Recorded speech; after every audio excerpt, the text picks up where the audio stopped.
Et nous sommes maintenant en ligne avec Stéphanie. Bonjour, soyez la bienvenue sur l'antenne d'Europe 1, Stéphanie. Bonjour. Bonjour, quel âge avez-vous et d'où nous appelez-vous ?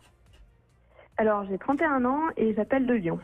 Alors Stéphanie, vous et votre compagne, depuis 10 ans, vous êtes ensemble depuis 10 ans et vous vous mariez d'ailleurs ce samedi. Félicitations. Samedi prochain. Samedi prochain. Ça se prépare bien là, vous n'êtes pas encore dans le stress trop si hein, vous y êtes là. Si, ça commence, ouais. Bon, très bien. Et vous vous marierez où là ? On se marie sur Lyon. Sur Lyon, d'accord. Alors, qu'est-ce qui vous a poussé, il y a presque 2 ans, à commencer un parcours intense pour avoir recours à la procréation médicalement assistée ? Et ben nous, en fait, donc voilà, ça fait 10 ans qu'on est ensemble. Depuis le début, on a toujours su qu'on voudrait fonder une famille. Et voilà, et il y a 2 ans, on approchait de l'âge où ça devient concret, où les envies de fonder une famille sont un peu plus pressantes. Et du coup, on s'est lancé dans le parcours, il y a à peu près 2 ans. Alors, je rappelle qu'en France, il est illégal pour les couples de même sexe, de faire ce type de démarche. Quelles ont été les étapes à suivre pour avoir recours à une PMA en Espagne, alors que vous étiez française ? Pour moi, il y a deux grandes étapes. La première, c'est trouver un ou une gynécologue en France qui accepte de nous suivre dans le parcours à l'étranger.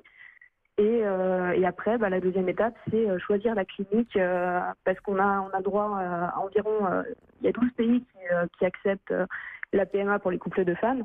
Et du coup, c'est choisir le pays, choisir la clinique et après choisir définir avec la clinique quelles seront les méthodes et les traitements envisagés. Est-ce que ça a été éprouvant pour vous, ces recherches, et finalement se porter sur un choix précis ?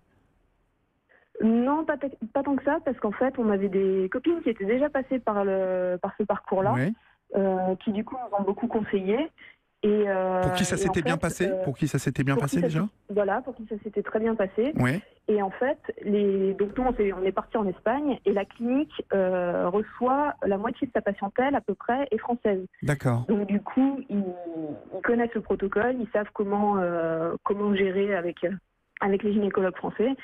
Et en fait, ils sont vraiment habitués à nous encadrer, quoi. Ce qui est quand même formidable, c'est ce que vous racontez, c'est quand même quelque chose d'incroyable, c'est que les Espagnols là-bas dans cette clinique conversent, échangent avec les gynécologues français et tout ça continue à être interdit en France. On est dans une vaste hypocrisie quand même.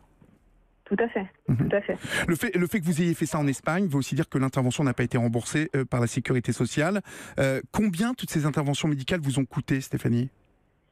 Je pense que si on calcule à peu près tout le projet depuis le début, en comptant tous les soins médicaux et les allers-retours en Espagne, on doit être aux alentours de 10 000 euros. De 10 000 euros. Alors, aujourd'hui, vous êtes les heureuses mamans d'une petite Alix. Elle a quel âge aujourd'hui ?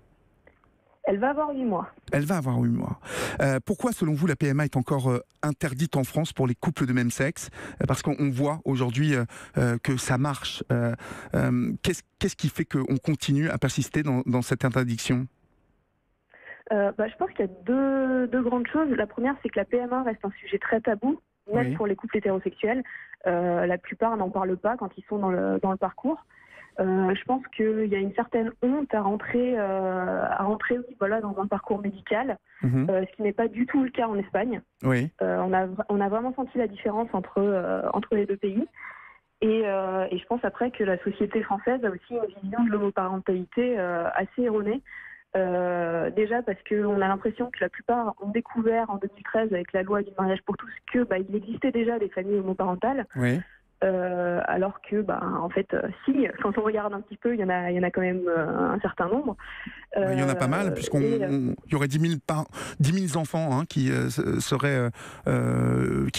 vivraient dans des familles monoparentales. En fait, ces familles homoparentales ne sont pas assez représentées en France du fait justement qu'elles ne revendiquent pas et qu'elles se font discrètes. Je pense qu'il y a un côté effectivement où on essaye de se protéger un petit peu. Oui. Et quand on voit, mine de rien, que les militants anti-PMA sont quand même assez féroces, on va dire, effectivement, il y a une certaine volonté de protection. C'est parce que on se protège nous, on protège nos enfants aussi, parce que c'est les premières victimes au final cette stigmatisation. Bon, ben, en tout cas, vous faites une bise à la petite Alix. Hein. Je vous souhaite un joyeux et beau mariage pour samedi prochain. Et puis, voilà, plein de bonheur. Merci beaucoup pour votre témoignage au 39 21, Stéphanie.